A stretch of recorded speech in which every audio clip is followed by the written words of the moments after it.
Je suis le professeur Franklin Nyamsi, Wa Cameroun, Wa Africa. Je suis docteur en philosophie, professeur agrégé de philosophie. J'ai enseigné pendant plusieurs années au Cameroun, mon pays natal, en Côte d'Ivoire, ma première patrie adoptive, et maintenant depuis un peu plus de 22 ans en France. Depuis 2012, je suis également conseiller spécial du président Guillaume Kibafori Soro, qui déjà à l'époque était président de l'Assemblée nationale de Côte d'Ivoire. Et depuis sa démission de 2019, je suis son conseiller. Il est le président de notre mouvement Générations et Peuples Solidaires. Dans ce mouvement, il m'a fait l'honneur de me confier en 2023 la responsabilité de la formation et de la production des livres de notre mouvement.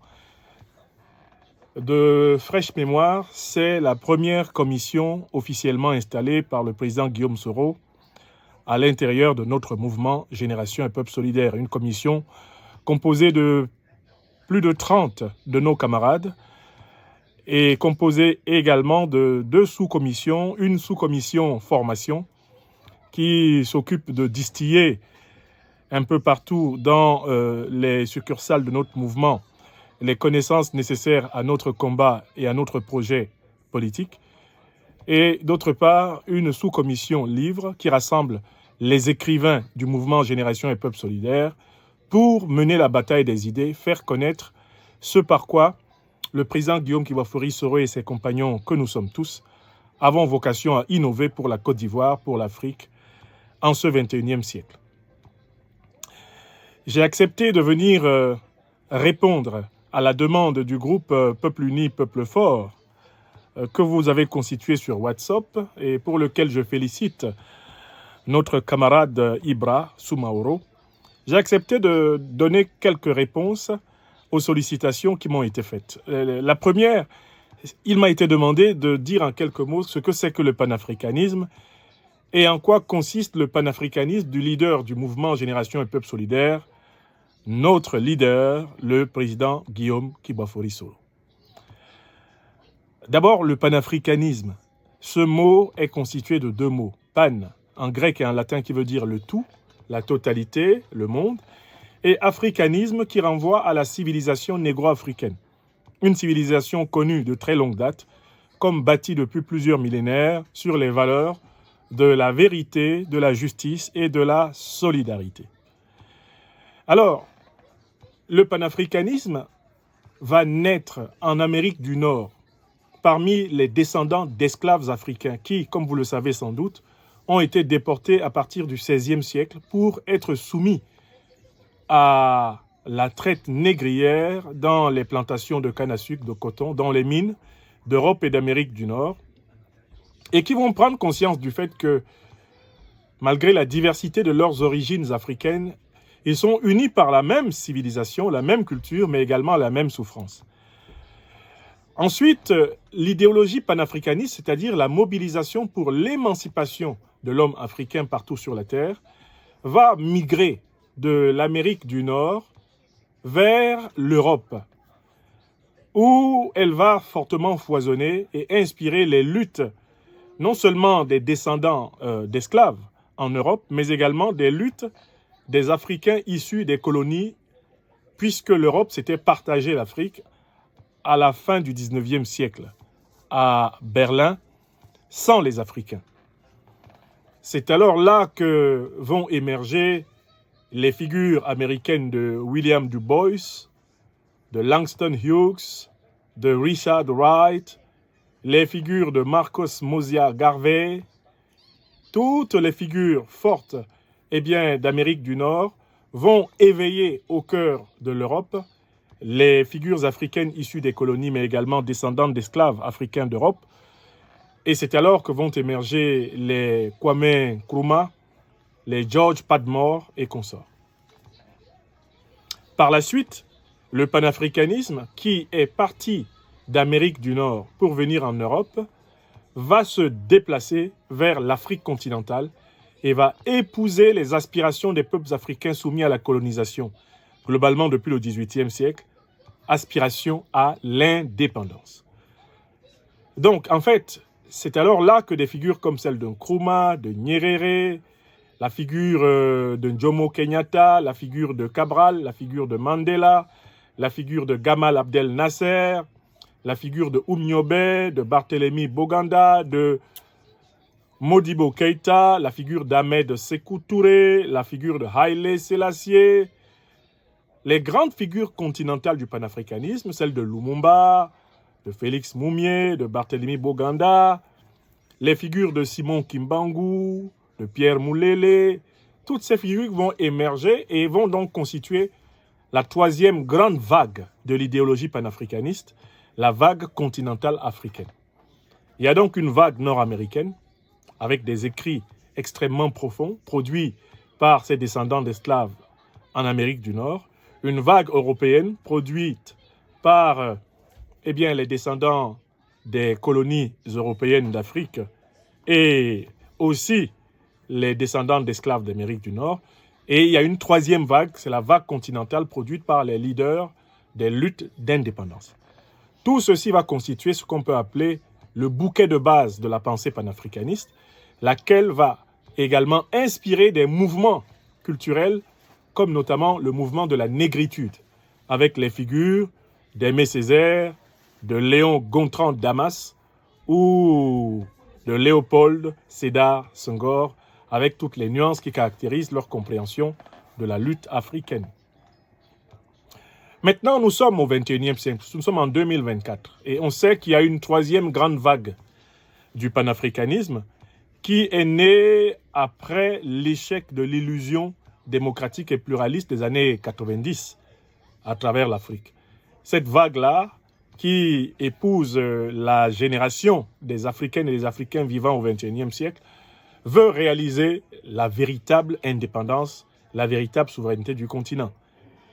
Alors, du coup, on peut définir globalement le panafricanisme comme une idéologie politique née donc en Amérique du Nord, s'étant développée en Europe et par la suite en Afrique, ayant pour but l'affirmation partout sur la terre de la liberté, de la dignité, de la prospérité de l'homme et de la femme africains. La question qui viendra forcément dans la suite est de savoir comment se positionne le leader de notre mouvement Générations et Peuples Solidaires par rapport à ce courant. Le président Guillaume Kibafori Soro, vous le savez, est né le 8 mai 1972 à Kofi Plé, dans la sous-préfecture de Diawala, dans le nord de la Côte d'Ivoire.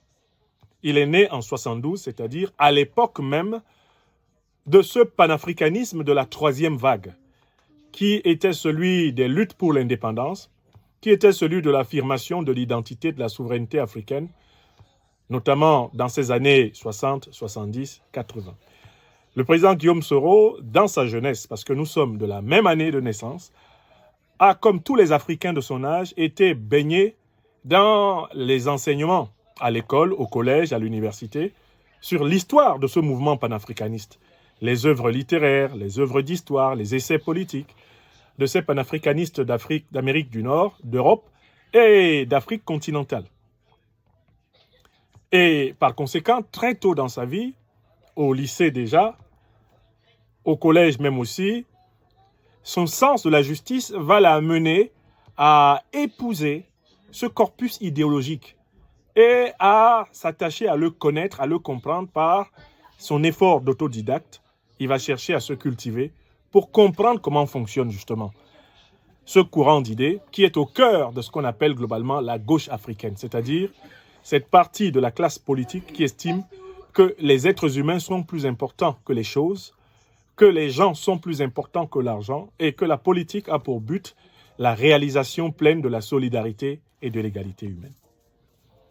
Donc nous avons tous grandi sous l'influence non seulement des poètes, des écrivains de la négritude, nous avons tous grandi sous l'influence des idéologues panafricanistes, que ce soit les Du Bois, les Garvey en Amérique du Nord, que ce soit les grands Antillais comme Senghor, Damas, Depestre et consorts, dans les Antilles et en France, ou que ce soit les grands Africains comme Césaire, Senghor, Damas, une fois de plus en Europe, Nkrumah, Amilcar Cabral, Agostinho Neto, Gamal Abdel Nasser, Lumumba, Kimbangu, Mandela, Kadhafi. Nous avons grandi là sous l'influence des idées de Sankara, sous l'influence des idées de Oumniobe, de Wandi Ernest, de Moumié, les idées de Marien Gwabi.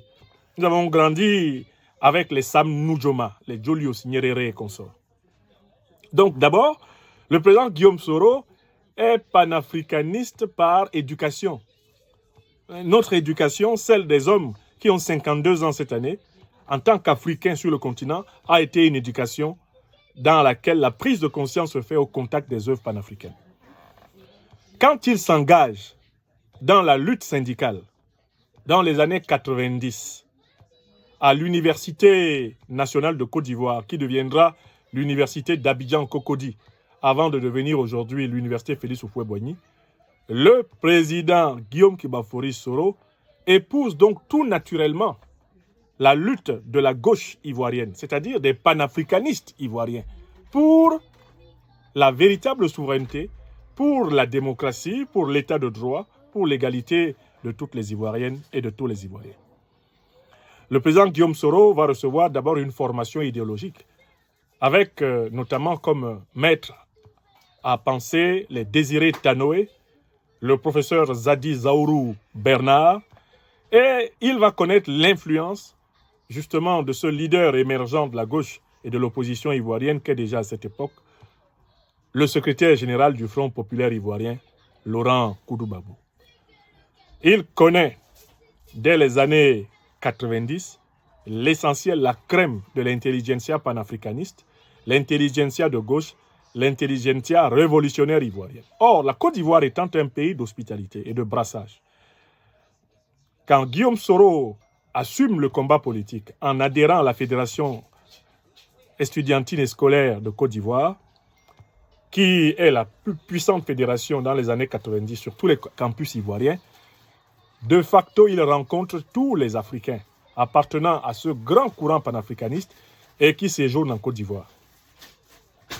Le président Guillaume Soro, devenu secrétaire général de la FECI après le congrès de 94, les congrès de 94-95, le président Guillaume Soro va faire le tour de la sous-région et rencontrer les camarades de tous les syndicats estudiantins et scolaires de la gauche au Sénégal, au Burkina, au Niger, au Togo, au Bénin.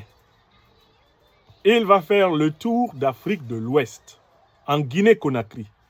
Il va rencontrer tous les camarades qui sont au cœur de l'éveil de la gauche continentale.